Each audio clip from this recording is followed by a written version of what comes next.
৪-৫টা দিন অনবরত একটানা মুষলধারা বৃষ্টি হয়েছে, যার কারণে একদমই বাইরে বেরোতে পারিনি। আশেপাশে যত গাছ ছিল সেগুলোর থেকে কোনো কিছুই তুলতে পারিনি। আর করমচা গাছগুলোর থেকে অনেকদিন করমচা তোলা হয় না, যার কারণে করমচাগুলোও পেকে লাল লাল হয়ে গেছে। গাছে থাকলে নষ্ট হয়ে যাবে, ভালো বড় বড় যেগুলো আছে সেগুলো গুছিয়ে তুলে নিয়ে নিজেদের খাওয়ার জন্য কিছু রেখে বাড়ির আশেপাশে পড়শিদেরকে কিছু দেব। করমচা ফলটা খেতে টক, আর সে কারণেই ডাল বলুন, টক বলুন, চাটনি বলুন, আচার করে বলুন, সব কিছুতেই খেতে বেশ ভালো লাগে। মোচা ছিঁড়ে তো অনেক খাওয়া হয়েছে, আর এখন দেখছি গাছে নতুন আবার ফুল এসেছে।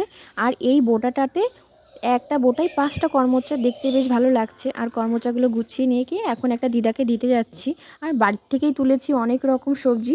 আজ আবার অনেক কটা লতি হয়েছে গাছে, সেগুলোকে তো তুলেছি, আর তার সঙ্গে তুলেছি কিছু কুমড়ো শাক। গুছিয়ে তো অনেক রকমের সবজি তুলে এনেছি, কিন্তু আজ জানি না কেন রান্না করতে মন চাইছে না। যেরকম সেরকমভাবে সকালে রান্নাটা তো আমি করেছি, দুপুরে মাকে বললাম তুমি রান্নাটা করো, তাই মা অনেক কিছুই রান্না করেছে। পটল ভাজা করেছে, লতি দিয়ে মাছ দিয়ে ঝোল রান্না করেছে, আলু কলা শিঙি মাছের ঝোল, আর করেছে উচ্ছে বেগুন শিঙি মাছের ঝোল। রান্নাগুলো মা যেদিন করে সেদিন খুবই মজা লাগে খেতে, আর মা মজা করেই রান্না করে। বিকালে চলে গেছিলাম আমরা একটু ফুচকা খেতে, নিয়েছিলাম একটা দই ফুচকা, মামামকে দেওয়া হয়েছিল একটা চাটনি ফুচকা।